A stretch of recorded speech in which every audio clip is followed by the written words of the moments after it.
Thank you for joining us this evening. My name is Michelle Ritter, and I am a member of Mercer Island Parent Edge, and we are glad that you joined us tonight for our program on the topic of supporting our elementary kids through school reentry. This program is brought to you by Mercer Island Parent Edge and Mercer Island Youth and Family Services. Parent Edge, whoops, sorry. Let me change my screen here.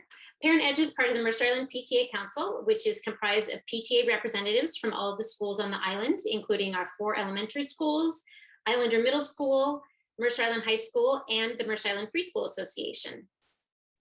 And our group is made up of parent volunteers. And if you are interested in joining our team, if you like our programming, we would love to have more members. And you can email us at miparentedge@gmail.com, and we'd love to talk to you about the work we do and how you can get involved. We have some great upcoming programs this year. This is just the start of our programs. We also have another supporting reentry program with our YFS counselors aimed at our middle school and high school students. That is scheduled for September 27th. So we'll have the counselors from the middle school and high school to answer more of your questions. On October 6th, we're presenting Well Balanced Student, and this is for parents of students of all ages. Our presenters are going to be talking about how we can help support our students and make sure that we are not creating some of the pressures that we're hearing that our students are facing, and how we can really help students find that balance to help them have a healthy well-being and be successful in school. And then on November 9th, we are offering Healthier Approach to College Admissions. And this program is focused for parents of students who are in 8th grade through 12th grade. And really a discussion about, once again, how do we not create those pressures for our students? We know that our students are dealing with a lot of anxiety and just feeling overwhelmed. And we want to make sure that we're looking at that college admission process in a healthy way.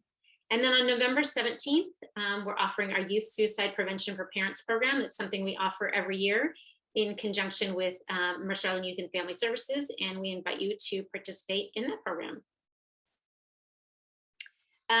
For tonight's program, our focus is really on kids' mental well-being.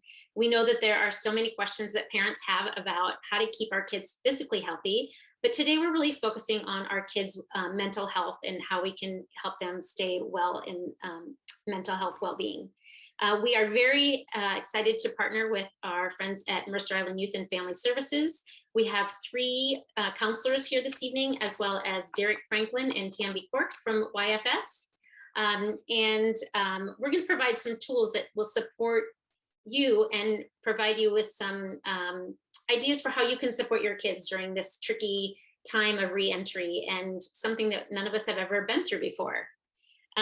For tonight's program, our presenters are Anna Orton, who is the Mercer Island Youth and Family Services school-based counselor at West Mercer Elementary, Laura Fallsgraf, who is the counselor at Northwood Elementary, and then we also have Julie Wood, and she is a contracted counselor through YFS and also has her own practice working with children and adolescents. And so we're happy to have her join us as well.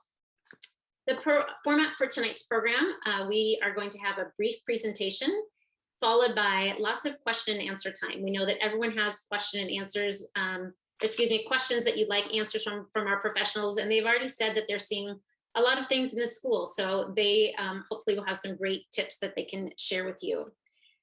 We are asking if you have questions to please use the chat function to ask your questions. If you'd like it to be anonymous, you can send it directly to the Q&A Lori. My Parent Edge colleague, Lori Cohen-Sanford, will be accepting those questions, and she will share them with the counselors. So if you'd like to do that anonymously, please feel free to put your chat directly to Lori, and she will make sure and answer the question on your behalf.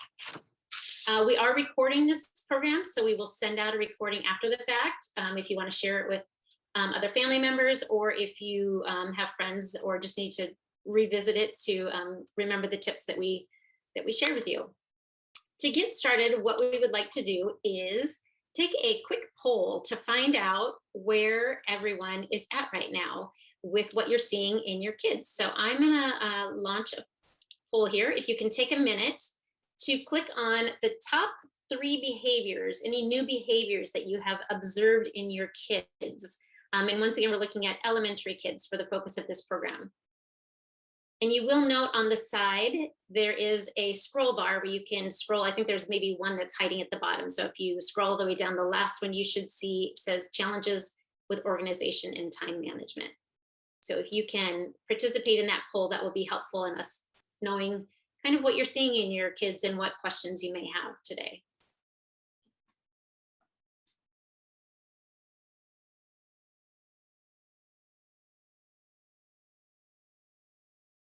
And then if I was thinking ahead, we should have done a poll for behaviors that we're seeing in parents, because I know that this has been a tricky time for me as well.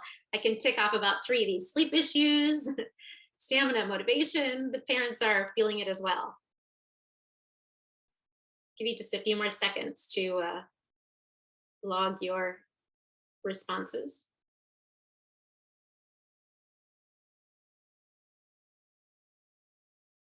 It's great to see that there's a large percentage that have an enthusiasm for learning in school. Glad to see that positive. And it looks like challenges with organization and time management are a big concern. I know it's been a big shift going from online to back in school. And with kids being in the next grade level, there's some more demands being placed on their time as well.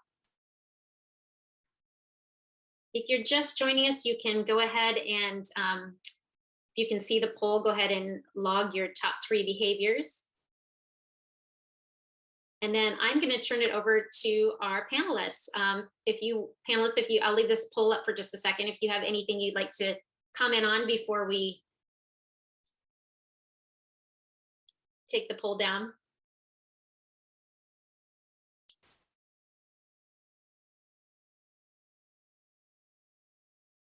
Okay. Thank you all for participating in that. That's helpful for us to see kind of where everyone's at.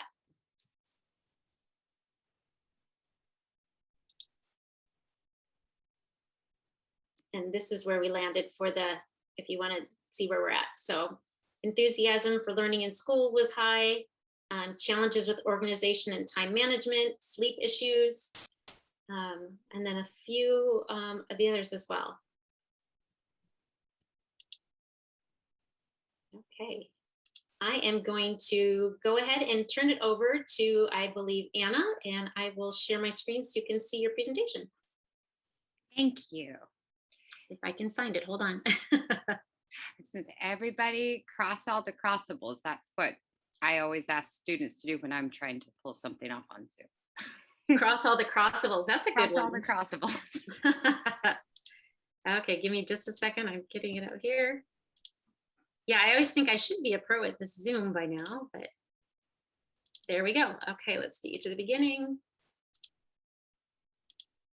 There we go. Okay, it's all yours. In the conversation that the panelists were having just before people started to log in, we were, kind of sharing our experiences, the things that are common. And one thing that really came up, I think I should just start with, so that it's just on the table and we're all on the same page, that the lift we are asking from our kiddos this year is not unsteep.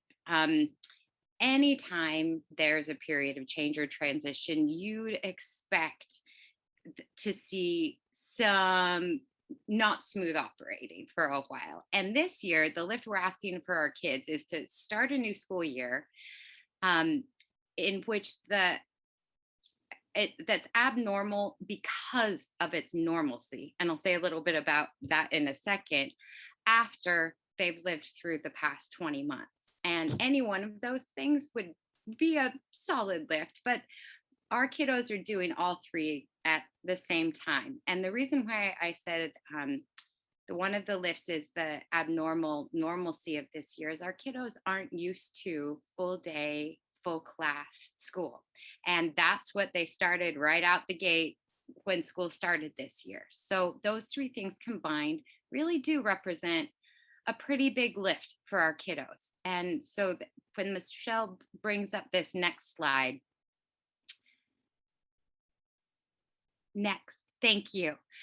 What to expect when kids are adjusting. And we just named 3 major adjustments. Any one of those things could elicit these things in our kiddos, and we have all three going at once. So it is very normal to notice changes in kiddos' behavior, in their ability to regulate their emotions, in their thinking, in their overall mood. And here there's physical symptoms, the headaches, tummy aches, trouble sleeping, that nightmares, not able to go to sleep, or all of a sudden really needing to sleep in bed with mom and dad when they've not had that since they were a toddler, or just being kind of draggy or tired all the time. Often our little ones will exhibit what's going on in terms of their mood and their feelings in their physical body.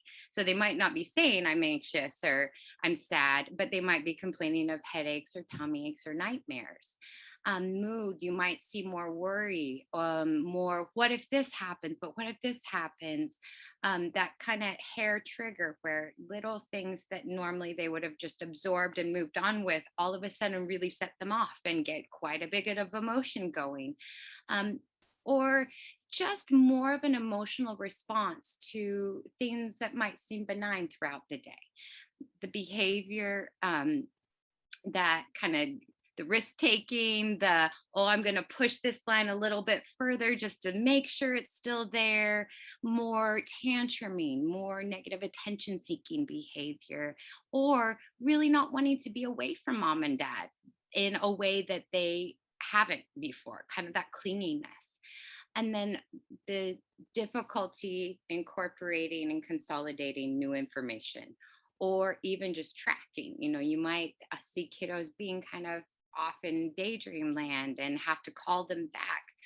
All of these things would be very normal to observe in really not just children, any human beings when their system is under stress. And because of what we're asking, that going back to school full time, full day after the year we just had, it should be expected that we'll see some bumps and some things coming out sideways and things a little rough, because anytime you put a system under stress and keep it under stress for a prolonged time, things aren't going to go as smoothly. The question then becomes, is this a normal response in our kids to these set of circumstances that, given time and some extra TLC and reassurance, will resolve on their own with just the passage of time and them getting used to it, moving through the transition? Or is this an underlying mental health issue that might warrant some additional attention? Next slide, please. So when you're thinking of what you're seeing in your kiddos, first, it's really important to base it on what you know of of your kiddos and what their functioning was prior to any change. If you have a kiddo who has that lovely, really tender heart, and you read a storybook and they get teary, that might not be as concerning if that child is being more emotive or is more teary at things than a child who really rarely cries. So taking what you know of your child and how your child functions when things are normal is kind of the first step. And then to ask yourself, how long have these physical or emotional or behavioral issues been happening? Was there, a several week buildup of them before school started? And have they ramped up and been consistent now that we're back in class? Or did they just kind of emerge in that first week of school? And is that different from other times in life where your child has encountered a stressor or a need to adjust? Then how much is what's going on with your kiddo affecting their day-to-day living? Is it interfering with the things they need and want to do, or the things that you need and want them to do? Or is it something that simply takes a little extra time, a little extra care, slowing things down a little bit? Are there activities of daily living, sleeping, eating, being able to socialize with friends and engage in their out of school activities? Are those being impacted, or are they relatively intact? And then how difficult is it for you to calm or soothe or redirect your child? Is this a situation where you ask your child to do a chore that they really don't want to, and you kind of get the snarky, and then you give them the look and okay? Or is this a prolonged issue that takes a lot of back and forth or a lot of support with caregivers and kids to redirect or cause to cease in the moment? And how difficult is it? Does everything in the household have to stop to help this child re-regulate, or can things kind of keep going on and people stay at the dinner table and maybe we have a little quiet word over here and a hug and now we're back and ready to go? Those questions will really kind of point you in the direction you need to take in terms of, do I just need to keep an eye on my kiddo and give him a little extra and love and TLC in this time of transition? Or could this be something underneath that is pre-existing or is being stressors that might need some more attention, that might warrant reaching out to a professional, counselor at school or someone in the community to discuss with? Next slide, please. The third question that kind of brings us to, what's going on with our kiddos, and is it this or is it a this? Is it adjustment or is it a mental health thing? Then leads us to, well, what do we do about it? And fortunately, we have something really going for us, which is something they really have going for them. The truth is, when given what they need to really access that innate resilience, children will and do. And I promise you, because I was at the schools all last year, the way they can come through adversity and sometimes even not just survive but flourish is truly astounding and phenomenal, and really should give us a ton of hope. The important thing to remember about resilience is that it's not the bright, shiny, I came through completely unscathed with no muck on me. Resilience is you got down in the muck and you got through it to the other side and you could drag yourself out and stand up in all your muckiness, but you made it through. So the road to surviving and healing isn't completely smooth sailing. There's a really great quote from an assistant professor of the Department of Psychiatry and Behavioral Sciences at UW about resilience, that it doesn't mean you cope perfectly all the time. It means you try out coping strategies until you find things that work, and then change those strategies over time as needed. So it's that kind of trial and error and tweaking and continuing to build and support and trusting in the process. So what's important to know is, what are the factors that kids need in place in order to tap into that resilience? And they are having really strong connections that they can count on, whether they are, big or profound or small, connections to other humans, parents, caregivers, the neighbor down the street that always waves at them when they go by, their teacher who remembers them from last year, their grandparent who they might not get to see in person, but they Zoom with, or the friend that they've been reading the same book series with all the time when they couldn't actually be with them. All those social connections are protective, as are having a sense that you have a purpose, that there's a reason you're doing this. And our kiddos do. Their purpose is learning and growing and becoming the best they can be, the best version of themselves. Being able to be flexible and adapt to change is another necessity for resilience. And I think we all have about 20 months of example of living flexibly. So really pointing our kids to, look at what you did, look at how you worked around that, look, and modeling flexibility and being proud of it and celebrating the workarounds. It really helps let kids know that adversity is okay and having to work around is okay, and it's something that shows our strength and should be celebrated. And finally, the focus on hope, remembering and helping your child remember all the things that weren't lost and haven't been lost, all the things that have gotten better, all the things that they want to happen in the future, all the ways they got themselves from, March 13th, 2000.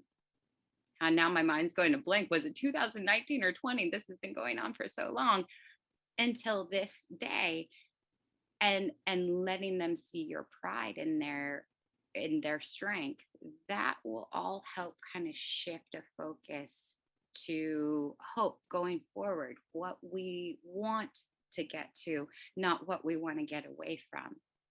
And the ideas behind these sort of 4 foundations of resilience is that it will help kids recover the things that they likely lost or that took a hit during a really difficult time, during COVID, when everything shut down overnight and everything they depended on was kind of gone.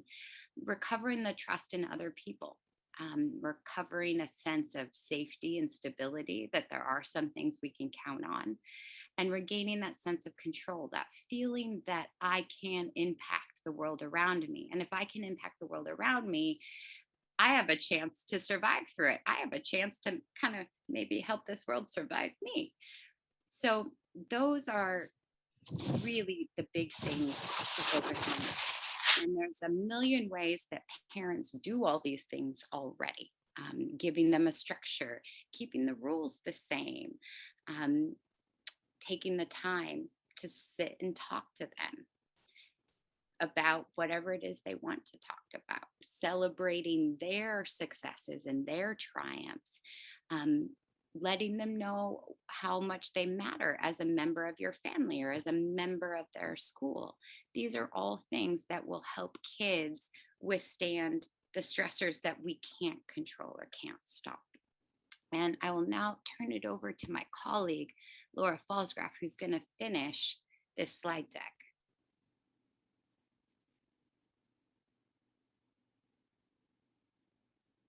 Okay. So, all right. I don't know if you can see me. I don't see myself popped up here, but if I'm good, then great.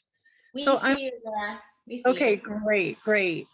I'm Laura Falsgraf, and I have been at Northwood. This is going on my 6th year, and it's the beginning of my 17th year as a school counselor with Mercer Island Youth and Family Services. So I've been around for a while, but it's a great place. So I am also a mom of 2 kids. I have a 4th grader and a kindergartner in another school. So I can really relate to all of the parenting dilemmas and concerns and anxieties that we feel as well.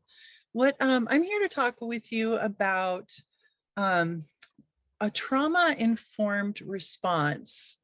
And there's a question about well, why are we calling it a trauma-informed response? Really, trauma is on a continuum. And I know the word doesn't always resonate with kind of how we think about maybe sometimes ourselves and what we're going through. But really, in truth, this pandemic is considered a natural disaster. So we are in a traumatizing trauma experience. I mean, trauma really lies in how a person perceives the experience, but like I said, this is a natural disaster. And living in a community like Mercer Island, it doesn't mean that we are all well off and not in need of support or help or having the knowledge about how our kids could be impacted. In our community, families will or have experienced job losses, financial worries about basic needs, housing, food, healthcare may be limited. Parents and children and teens may lose contact with friends and family due to social distancing.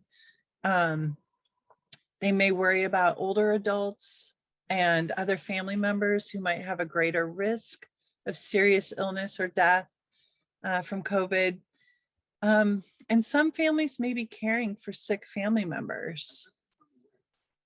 Goodness, my own computer just went off.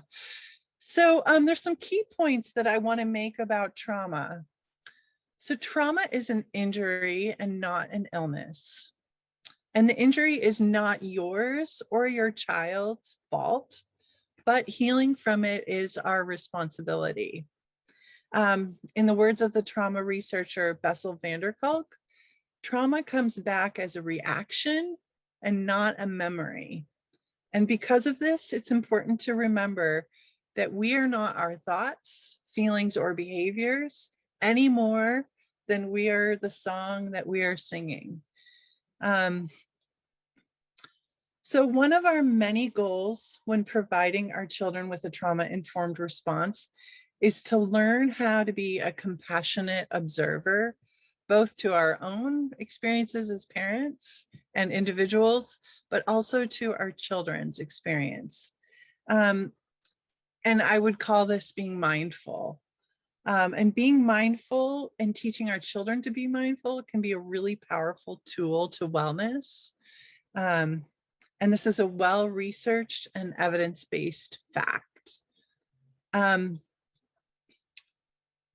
Being compassionate also strengthens our relationship with our kids. And relationships are a cornerstone to a trauma-informed response during this time. Another goal is that we need to give our children more choice and voice. And when trauma happens to a person, their choices and control are very limited, which infuses a sense of choice into the environment, which means we want to consider how we pay attention to shifting from power over to power with people and our kids. And I'd like to add that enhancing a sense of safety and trust, similar to what Anna was suggesting with our children, is also key in helping them through these times. So routines and predictability are very, very helpful tools to enhance safety and trust with adults, both at home and in the school environment.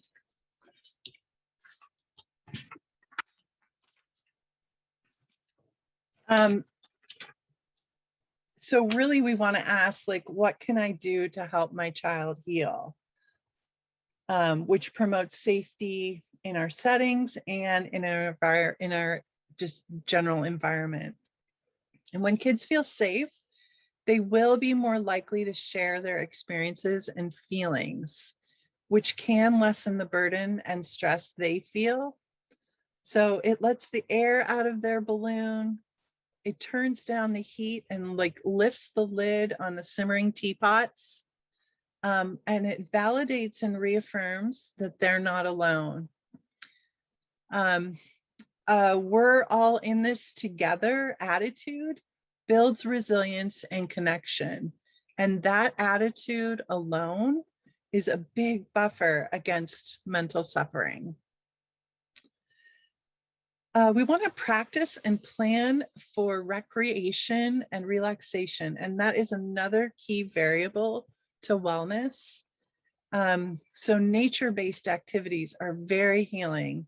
Yoga, mindfulness, non-competitive sports, and arts are among the top. And finally, when we're trying to prioritize what our kids' true needs may be, I find that looking at Maslow's hierarchy of needs can be really helpful. So this slide is going to delineate, and go ahead, one more. Yeah, this slide delineates the hierarchy of needs in a school environment. However, it's easy to convert this to a home environment as well. So what we're looking at is we're looking from the bottom up in terms of what is the highest priority. Please also note that humans move between these needs, But if some basic needs are not met, it creates significant challenges in going up the hierarchy. So on the physiological, humans' basic physiological needs for survival include things such as food, water, clothing, and shelter. And then moving up, our emotional and physical safety needs includes things such as clear routines, access to supportive adults, and the ability to take risks. As we move up the hierarchy, we're now looking at belonging, and which includes family and forming relationships with other people, having remote role models and friendships and peer models. Parenting fits under this, and teaching and coaching and advising. Then moving up to esteem, having a positive home culture and a classroom culture which is present provides children with the positive feedback, and it gives them time for reflection.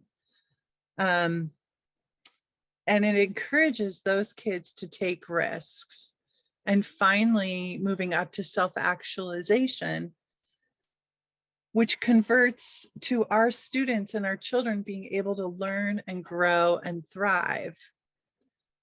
So a final illustration in this would be that if a child isn't getting their survival needs met, it's going to be extremely hard for them to get to a place where they're learning and thriving and everything in between. So if a child doesn't feel safe, they're likely to have trouble with their sense of self-worth. If they don't feel like they belong, it will be hard to feel cared for, ready to learn, ready to grow. I guess I'd like to just conclude with a couple things that I find are really helpful as a parent. If we have a child who's upset, intervening on a nonverbal level and helping them get regulated would be our first step. And then providing that care and connection and comfort once they're like over kind of the intensity of the feeling.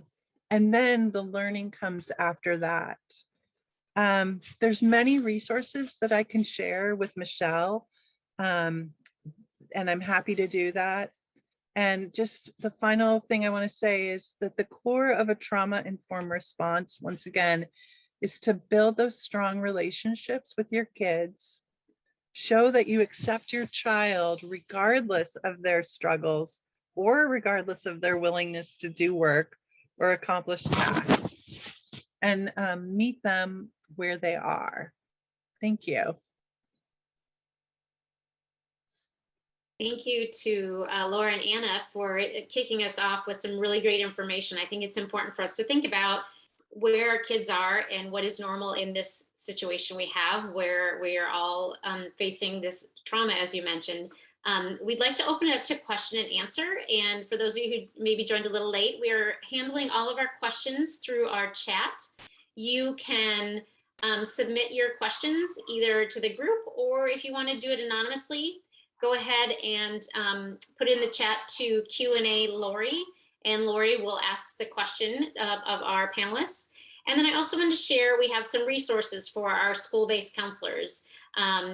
And if you want to jot down their number and their email, I know that they are very, very busy this time of year, and they do their very best to reach out to parents who have contacted them, but please be patient as they are really helping those kiddos in the classroom. And I know they love to be a resource, but they're really stretched. So just know that you do have those resources. So if you have questions, please do put those in the chat.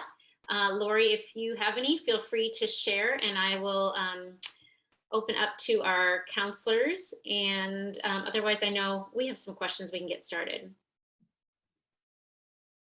So far, Michelle, there's no questions in the chat. So maybe we want to kick things off. Sure. I know one of the questions that I have is, so we've been trying to get back on a routine, and always the first couple weeks back are crazy anyway. How do we get our kids into routine? I think my kids almost feel like they're being punished by making them go to bed early. So helping them understand that whole battle of, but I'm not tired, and then you're growing, Any suggestions for how to get that sleep schedule back on track? Or from a mental health well-being, how I can convince them how important it is. Julie, not to put you on the spot, but I thought maybe since you haven't had a chance to speak yet and kind of share your thoughts and more, we would love that. You are definitely high on the expert panel here. I'm happy to share my thoughts.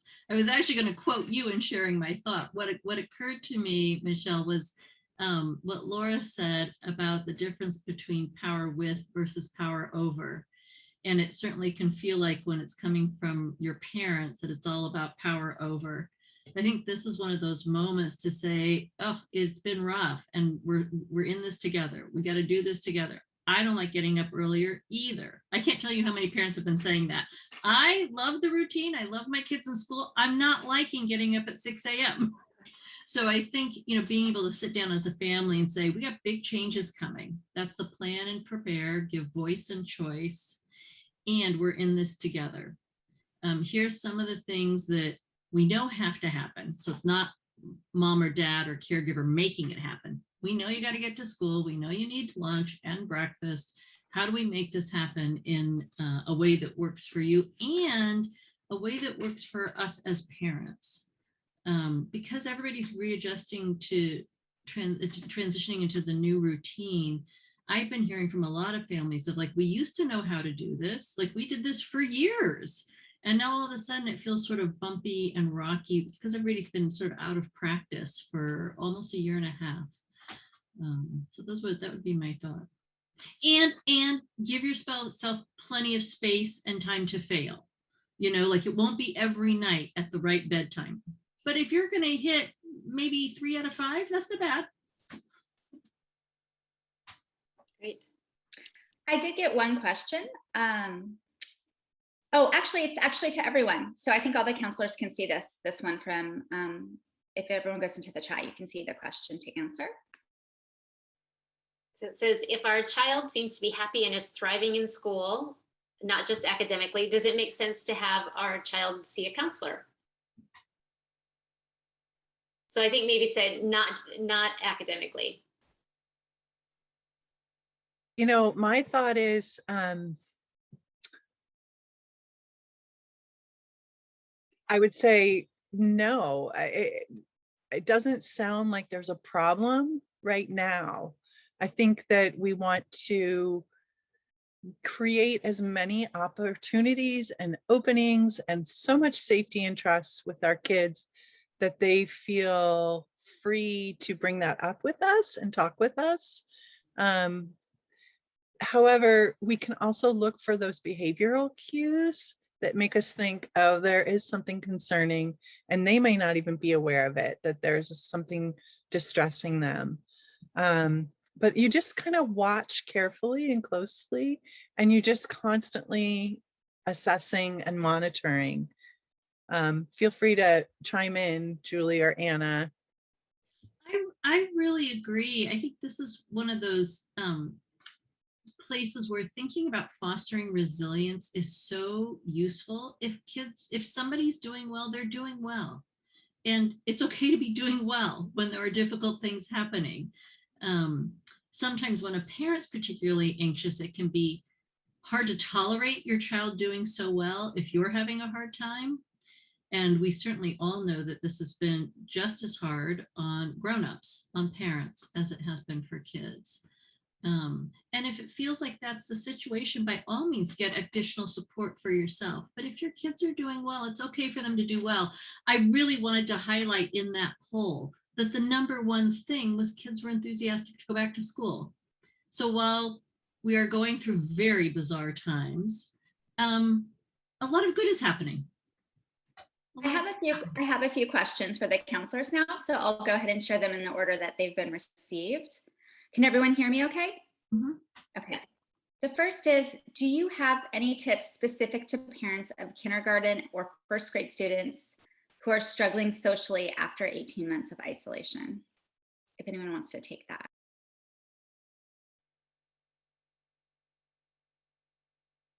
I'll dive in with to reiterate, I think what Anna and Laura both said is that's normal under the best of circumstances. So when kindergartners and first graders start school, we were all chatting before we all got together as a group. It's pretty predictable that the entire month of September is exhausting and difficult for everybody. But because those kids are starting school now out of practice and out of routine, give yourself more time.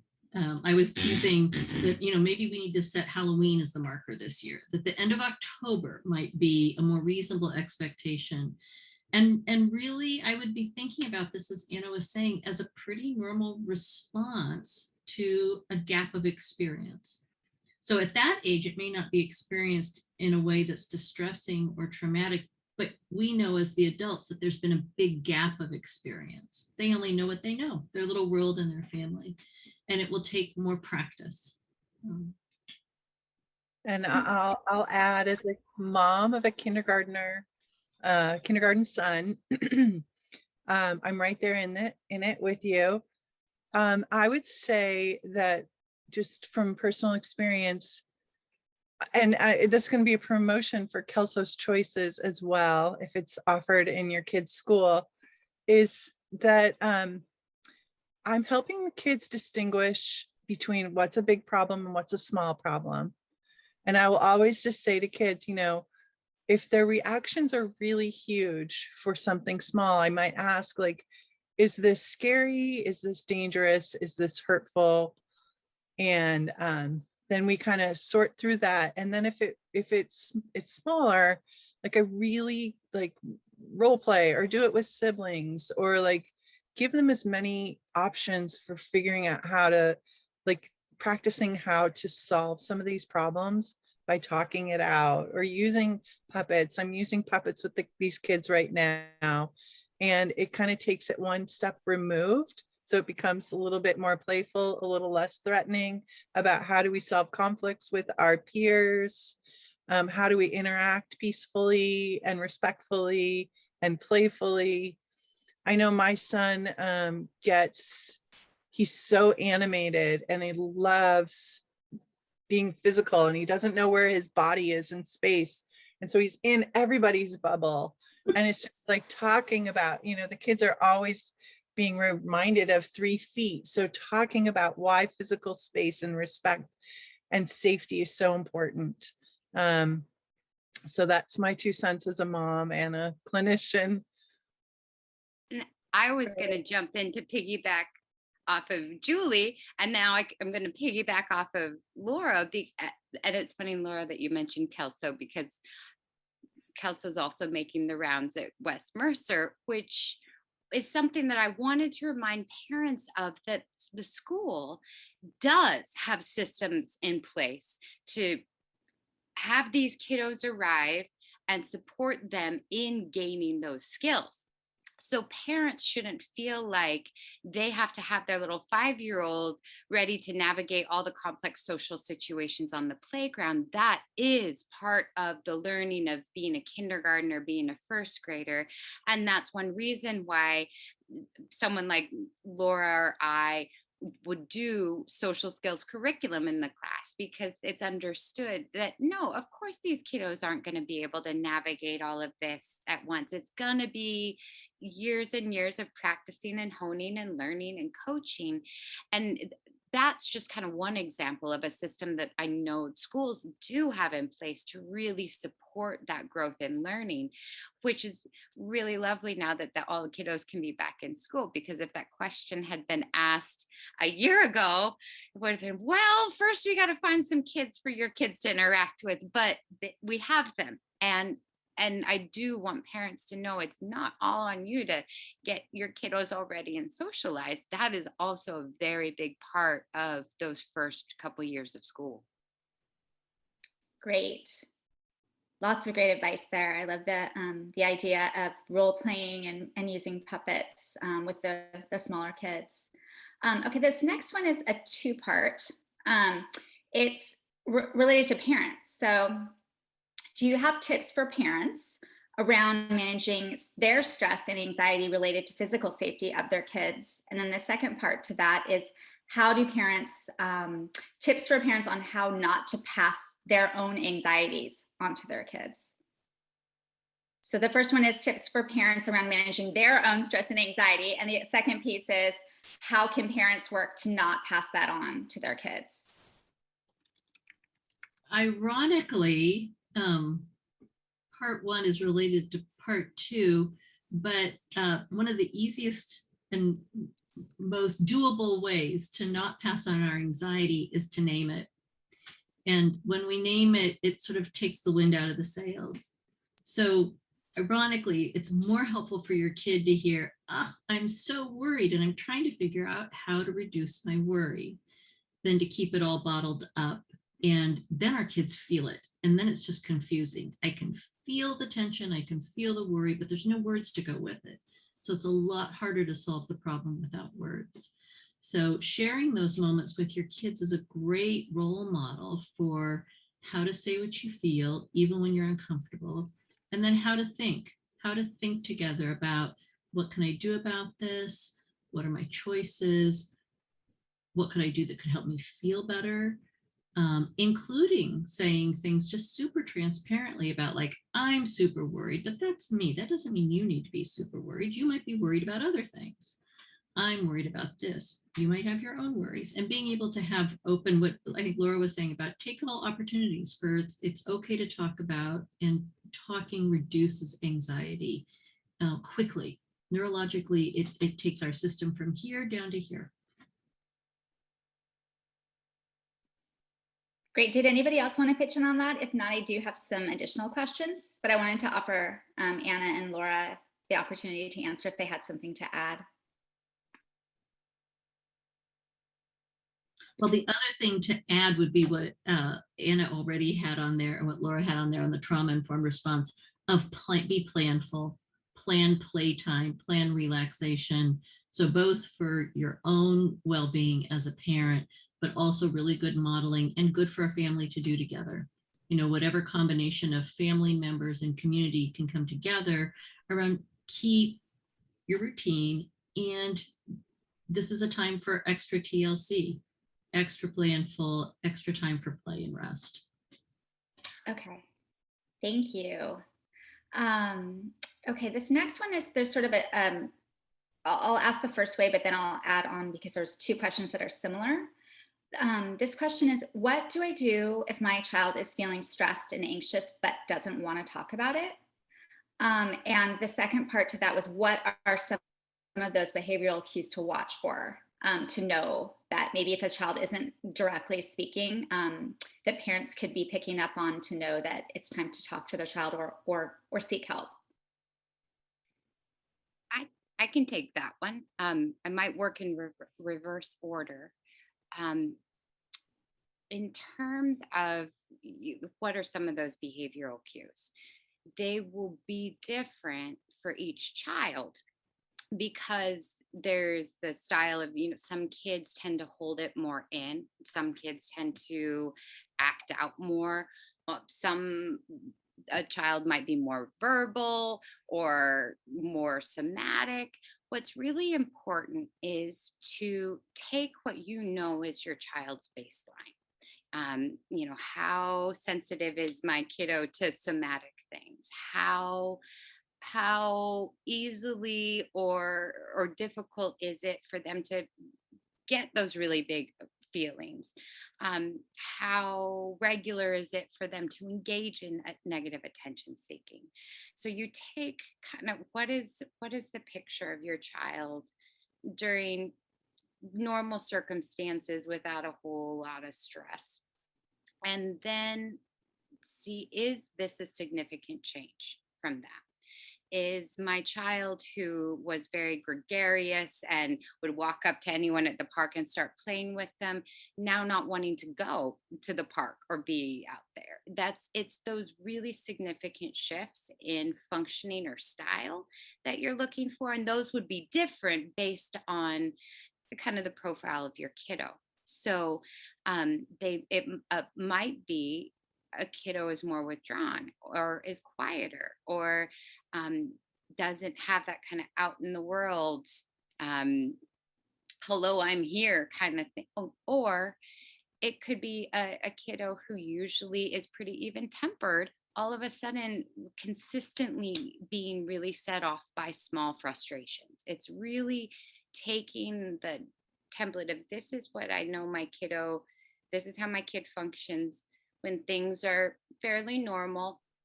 They don't have to be perfect, but smooth, relatively smooth sailing.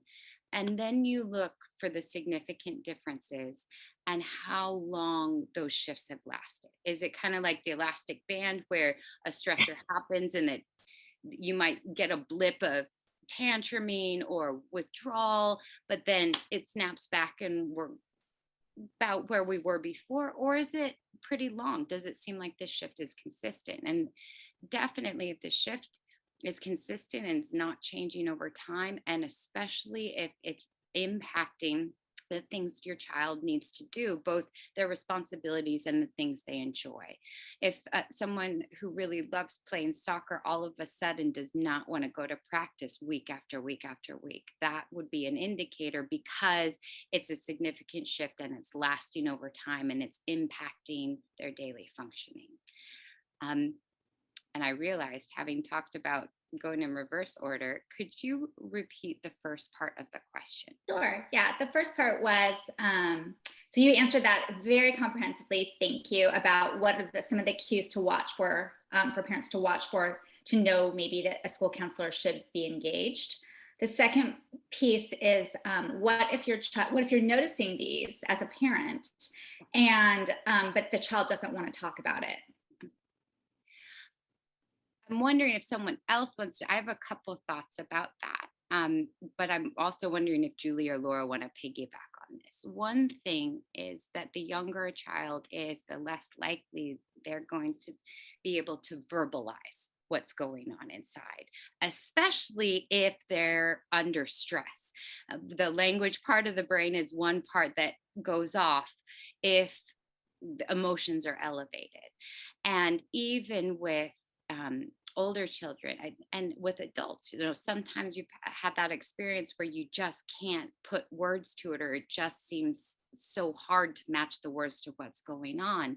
And you can use other ways, providing your child with other ways of communicating, drawing, playing things with toys that can release that experience without requiring them to form sentences that are coherent.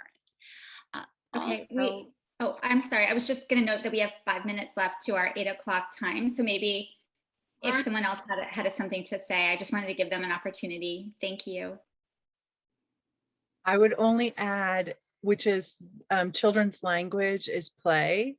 And so the more a parent can get in there and play with their kid and let it be child directed, the more the kid's really going to tell us what's going on, either through words or through play. Julie, did you have anything? Or the only thing I would add would be, sometimes parent intuition is so spot on that it's really good and important to trust that. And if you think your child's worried, kids respond much better to wondering out loud than to questions. Questions put all of us on the spot. So asking questions is likely to not be so successful. But being able to say, oh, I wonder if you were worried when you went to school this morning. Sometimes I get worried. Just door openers. And so putting words to what your intuition is. You know your child, and you can trust your knowledge of your child. And chances are, if you're wrong, they'll be happy to tell you. I really like that. Thank you. The wonderings. Do you have one last question here I wanted to try and get in before we end?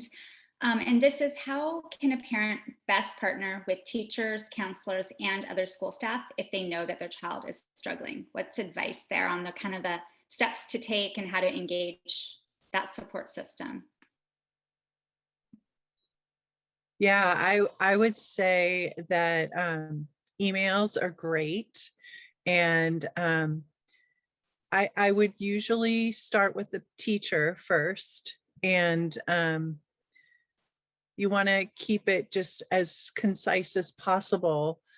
But you advocating for your child and having the wonderings and communicating with the teacher, and really, if you're communicating this sense of like, I support you as a teacher and I want to, like, what are your observations? Because they're experts. And you know, even with my own son, the teacher will say to me, like, kids go in and they show us their best, and then we as parents get the worst. So whatever your worries are, like, the teacher may not be witnessing that, or the teacher might be just seeing the best in your child. So really, like, ask for their expertise and help them feel like valued, that their expertise is, you know, what it is. You're always, at least in my case, I never mind being emailed and being made aware of a concern. And I'm happy to collaborate and, you know, talk with you and help sort through the questions and what's the best approach. Because I can do many levels of intervention, even if it's just a check-in with a kiddo, or an observation of them in the classroom.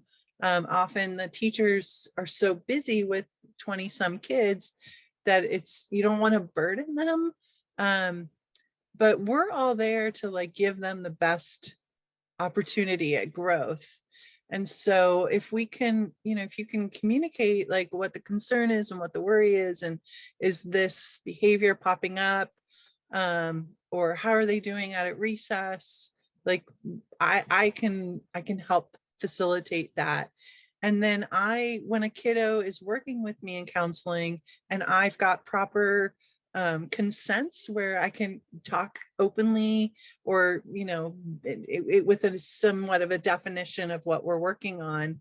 Let's say it's, you know, hyperactivity and impulsivity, or difficulties focusing and concentrating.